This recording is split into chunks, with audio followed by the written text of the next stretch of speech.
Assalamualaikum, selamat siang. Selamat datang di Matrosit Podcast. Kali ini kita masih ngobrol hal yang viral terkait penanganan COVID-19 di Indonesia umumnya, di kabupaten kota, di Tangerang Raya pada khususnya. Langsung aja, tapi sebelumnya saya disclaimer dulu kenapa saya menggunakan penutup selubung muka seperti ini, seperti ninja Hattori. Intinya adalah ini adalah bagian bentuk dari simbol kecemasan saya sebagai citizen journalism, juga sebagai bagian dari jurnalis di Tangerang Raya. Nanti pada akhir podcast ini akan saya sampaikan maksud dan tujuannya. Balik lagi ke yang tengah viral saat ini. Beberapa hari yang lalu kita tahu bahwa ada berita dan potongan-potongan screenshot dari media online Viva News ini dengan judul "Warga Padati bersama dengan kedatangan Jokowi" ya. Yang kita lihat sini adalah potret dari gambaran realitas yang ada di Indonesia saat ini, bahwa penanganan gugus tugas COVID-19 memang tidak pernah bisa sempurna. Karena kita tahu protokol kesehatan ditampak di gambar ini aja sudah dilanggar ya, terkait dengan tetap jaga jarak ya kan, physical distancing, meskipun penggunaan masker tetap tampak di gambar ini ya.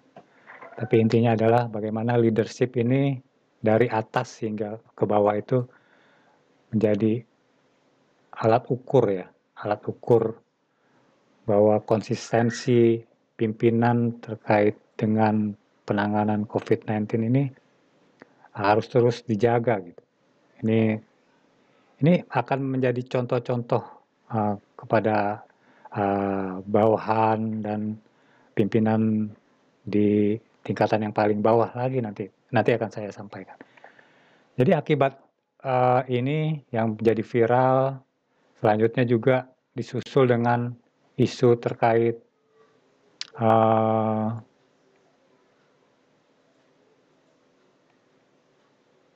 hal yang sama ya kan, bagaimana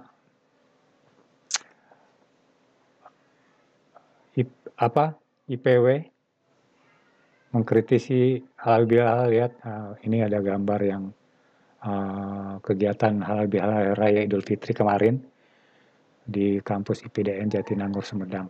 Begitu banyaknya kerumunan, protokol kesehatan juga kita lihat tampak di gambar sini aja sudah diabaikan, meskipun mayoritas menggunakan masker, tapi tampaknya di foto ini ada beberapa orang yang tidak menggunakan masker. Padahal Indonesia Police Watch ya kan, sebagai yang dikutip pernyataannya oleh pikiranrakyat.com, dan di acara tersebut juga dihadiri oleh pejabat Kemendagri ya kan. Nah, ini pejabat Kemendagri itu Bapak Tito Karnavian ya kan. Dan dalam kritikannya, IPW berharap Mendagri Tito Karnavian menindak tegas para pejabat IPDN yang mengizinkan acara pengumpulan massa ini, kata Neta Espane, Ketua Presidium Indonesia Police Watch, Selasa 26 Mei. Ini adalah gambaran-gambaran yang terpapar di ruang publik dan dikonsumsi oleh kita semua, masyarakat di Indonesia, bahwa contoh-contoh tersebut secara gamblang dipertontonkan ya kan. Bagaimana protokol kesehatan bisa menjadi sesuatu yang istilahnya disepelekan, ya kan. Nah, ini adalah salah contoh-contoh bahwa leadership kepemimpinan itu memang perlu konsisten. Kita tahu menjadi seorang pemimpin itu tidak mudah. Nah, berikutnya adalah viral yang sedang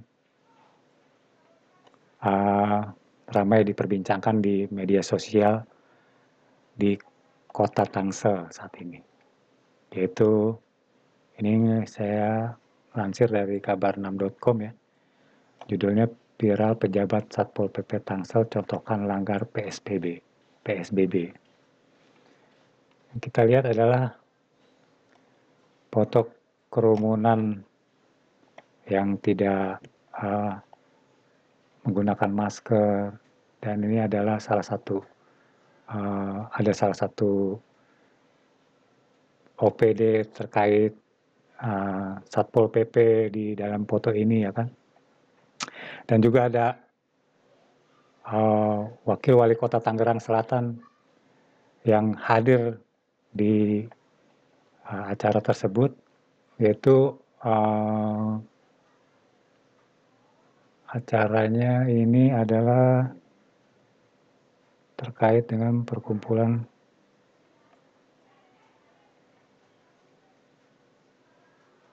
pertemuan. Menurut keterangan, pertemuan tersebut bersama Laskar Anggrek di Rawalele, Kelurahan Jombang Ciputat.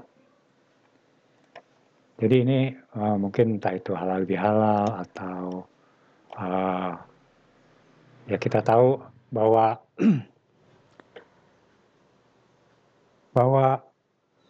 ini ada hal yang menarik gitu, bahwa leadership, bagaimana protokol kesehatan secara konsisten didengung-dengungkan, digembar-gemborkan untuk kita jalani gitu ya. Tapi dari pucuk pimpinan paling atas hingga ke bawah itu justru menampakkan hal yang lain gitu. Jadi apa ya, sesuatu yang menjadi paradoks atau kontradiksi dengan kebijakan yang justru dibuat oleh para pimpinan sendiri. Jadi intinya menjadi pemimpin itu memang tidak mudah, tidak ada pemimpin yang sempurna, kita tahu. Tapi pemimpin adalah dalam perspektif Islam itu begitu mulia karena membawa umat ya, membawa masyarakat. Jadi gambarannya adalah seperti apa masyarakatnya ya kita lihat pemimpinnya gitu. Nah, saya cuma memberi saran kepada seluruh pemangku kepentingan bahwa penerapan PSBB itu tidak cuma sekadar disuarakan lewat kata-kata kalimat atau bentuk printing atau bentuk leaflet atau quote-quote yang dipasang di media sosial, tapi behavior, perilaku pimpinan juga harus mencontohkan bahwa kepedulian tentang mentaati dan mengikuti protokol kesehatan yang harus dilakukan untuk memutus mata rantai pandemi COVID-19 pun harus diterapkan gitu dalam keseharian, dalam perilaku. Artinya memang kita tahulah kalau dari gambar ini ya, dari gambar ini kita lihat memang manusia adalah makhluk sosial ya, makhluk yang memang sudah digariskan untuk sejak lama itu untuk berkerumun, berkelompok, bersosialisasi. Karena dengan cara itu kita bisa survive. Jadi sejarah peradaban manusia memang kita berkelompok, ya berkelompok untuk melindungi diri, mencari makan. Sejarah peradaban manusia itu kan demikian adanya gitu. Tapi pada era saat ini, di mana wabah pandemi COVID-19 begitu mengguncang perekonomian kita, perekonomian bangsa, negara, perekonomian rumah tangga kita. Ini menjadi hal-hal yang sensitif. Banyak keluarga yang berupaya untuk tetap disiplin, menjaga kebersihan, menjaga dirinya sendiri, juga melindungi keluarganya terkait dengan transmisi penularan COVID-19. Tapi balik lagi ketika warga yang disiplin ini melihat informasi-informasi seperti ini, menjadi sedikit cemas, termasuk saya cemas bahwa sebenarnya apa yang kita lakukan ini harus gimana gitu. Jadi kita diberi ruang, bila melihat informasi-informasi ini, kita diberi ruang kebimbangan terhadap agenda penuntasan penanganan COVID-19 di Indonesia. Jadi kembali lagi ke leadership. Jadi pemimpin memang sulit, kita tahu banyak yang tidak bisa kita puaskan gitu. Jadi pemimpin itu juga sama artinya tidak bisa memuaskan semua pihak. Tapi pada situasi COVID-19 ini, seyogianya seluruh pimpinan dimanapun mereka berada saat ini tetap ikuti protokol kesehatan, respect terhadap masyarakat yang sudah demikian disiplin, hargai mereka yang berusaha untuk menjaga dan mengisolasi dirinya untuk tidak tidak ikut menjaga social distancing, menjaga physical distancing, jangan kecewakan mereka, wahai para pemimpin.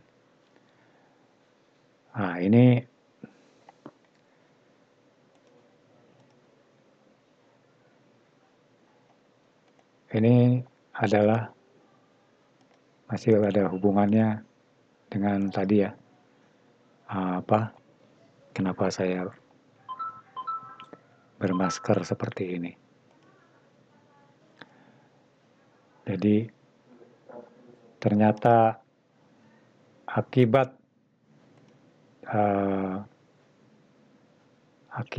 viralnya salah satu berita terkait kunjungan Presiden di salah satu mal di Bekasi, ada salah satu jurnalis di detik.com itu diancam dibunuh. Nanti kita baca ya. Jadi ini adalah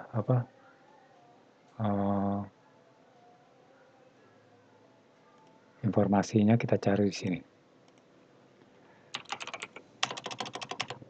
Wartawan detik.com diancam dibunuh. Nah, saat ini adalah sedang viral ya. Ini ada di suar.com, di Viva News juga 2 hari yang lalu ya. Kita lihat wartawan detik.com jadi korban intimidasi dan diancam dibunuh. Nah, menggunakan selubung ini adalah simbol kecemasan saya. terkait rekan atau teman-teman jurnalis yang sedang mengalami intimidasi saat ini. Kita bisa baca bahwa wartawan tersebut itu salah satu reporter yang meliputi kegiatan tersebut juga mendapat perlakuan. Jadi informasinya, berdasar informasi, ancaman tersebut berkaitan peliputan agenda kunjungan presiden ke salah satu mal di Jakarta Barat, di Jawa Barat. Nah, ini berita-berita ini sedang viral ya. Ini dari Riau News, Jabar News, ya, ayojakarta.com, dan di media lokal juga lebih banyak lagi. Nah, ini dari media online kontan ya. Nah, artinya kasus persoalan bagaimana jurnalis menulis dan mengkritisi persoalan-persoalan yang sedang menjadi konsentrasi kita semua, COVID-19, itu malah jadi dianggap menjadi ancaman hingga jurnalis tersebut diintimidasi dan diancam dibunuh. Di akhir podcast saya akan membacakan rilis dari Dewan Pers terkait dengan viralnya salah satu wartawan yang jadi korban intimidasi dan diancam dibunuh.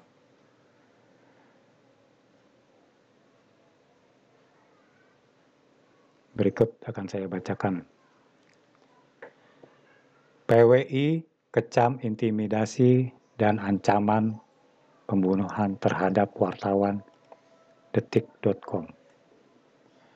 Persatuan Wartawan Indonesia mengimbau masyarakat agar sengketa pemberitaan dengan media massa dapat diselesaikan berdasarkan Undang-Undang Nomor 40 Tahun 1999 tentang pers untuk memperoleh hak jawab dan koreksi. Bukan hanya itu, Dewan Pers juga mencarikan solusi melalui mediasi. Dengan kata lain, Dewan Pers berhak memberikan penilaian atas kode etik jurnalistik serta dapat memberikan sanksi kepada media massa jika terbukti melakukan pelanggaran. Imbauan ini penting disampaikan setelah terjadinya intimidasi dan ancaman pembunuhan terhadap wartawan detik.com yang menulis berita terkait Presiden Joko Widodo pada Selasa 26 Mei 2020. Kasus ini bermula Detik.com menurunkan berita tentang rencana Presiden Joko Widodo membuka mal di Bekasi, Jawa Barat di tengah pandemi COVID-19. Informasi berdasarkan pernyataan Kasubag Publikasi Eksternal Humas Setda Kota Bekasi. Berita itu dikoreksi karena ada ralat dari Kabag Humas Pemkot Bekasi yang menyebut bahwa Jokowi hanya meninjau sarana publik dalam rangka persiapan new normal setelah PSBB. Kekerasan terhadap jurnalis detik.com mulai terjadi. Identitas pribadi jurnalis itu dibongkar dan dipublikasikan di media sosial, termasuk nomor telepon dan alamat rumahnya. Jejak digitalnya diumbar dan dicari-cari kesalahannya. Dia juga menerima ancaman pembunuhan melalui pesan WhatsApp. Serangan serupa ditujukan kepada redaksi media detik.com. Rangkaian intimidasi dan ancaman terhadap wartawan itu jelas mencederai kemerdekaan pers sebagai pilar keempat demokrasi, selain bertentangan dengan amanat Undang-Undang Nomor 40 Tahun 1999 tentang pers. Untuk itu, pengurus pusat PWI menyatakan sikap sebagai berikut. 1. Mengecam keras aksi intimidasi dan ancaman pembunuhan terhadap wartawan Detikcom. Mengingat wartawan dalam menjalankan tugasnya dilindungi Undang-Undang Nomor 40 tahun 1999 tentang pers. Setiap ancaman dan penghalangan terhadap wartawan bisa dikenakan hukuman penjara selama 2 tahun dan denda 500 juta rupiah. Kedua, meminta polisi segera menangkap pelaku intimidasi dan pengancaman pembunuhan tersebut. Ketiga, meminta masyarakat atau siapa saja yang merasa suatu pemberitaan tidak tepat dapat menggunakan sarana yang telah diatur dalam Undang-Undang Pers mengenai hak jawab dan hak koreksi.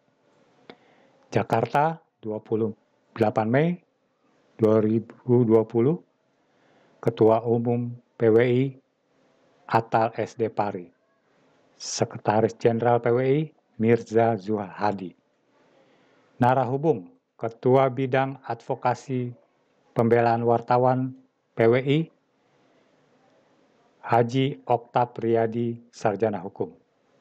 Di nomor telepon 0853 68188 333. Demikian tadi saya bacakan pernyataan Dewan Pers. Jadi ini menjawab disclaimer saya di awal podcast ya, terkait kenapa saya menggunakan slogan. Ini adalah simbol kecemasan saya, dan semoga tidak ada lagi upaya-upaya intimidasi dan ancaman, karena belum lama saya juga mendapatkan pengalaman serupa terkait ini. Tapi intinya kita memang harus berkomunikasi dengan baik.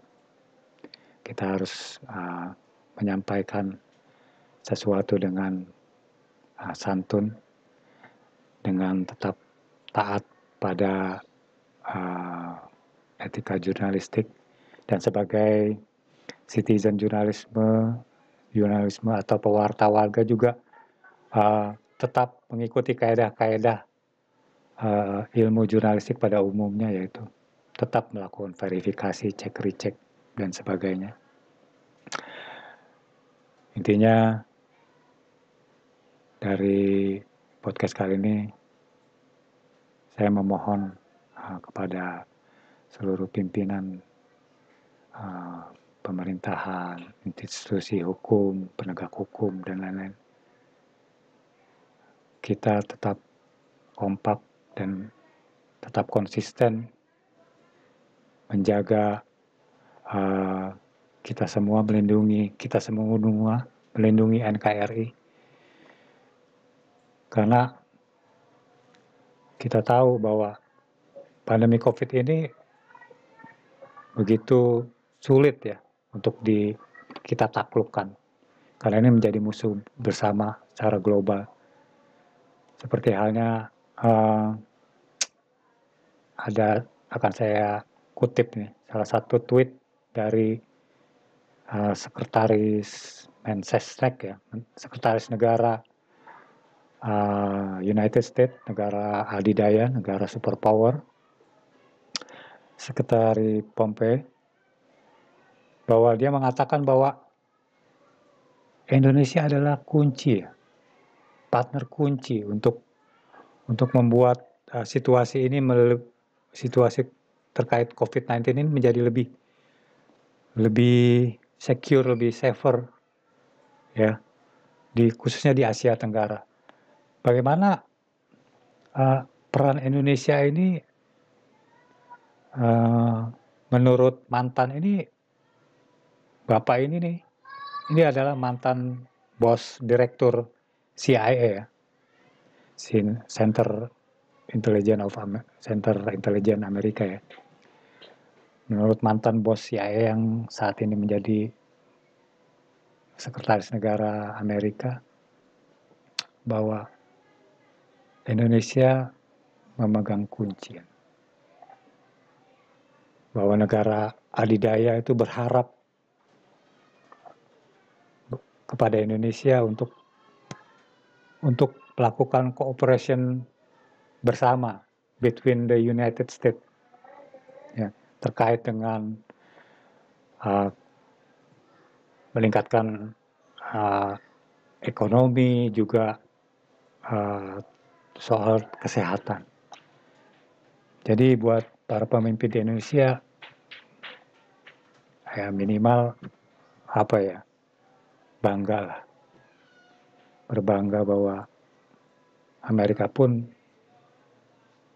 bergantung terkait penanganan COVID-19 untuk melawan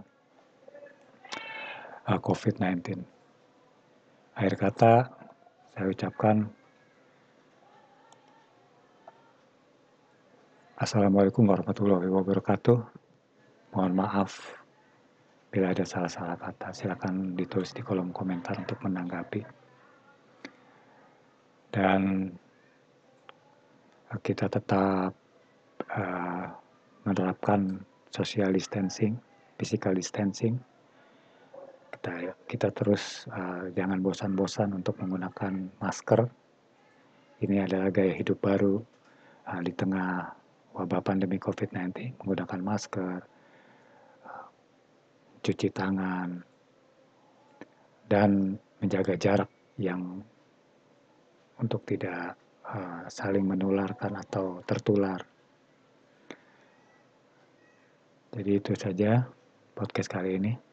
Semoga bermanfaat. Selamat menunaikan ibadah salat Jumat bagi saudara-saudara seluruh Muslim di Facebook saya, dan juga saudara-saudara sebangsa dan setanah air yang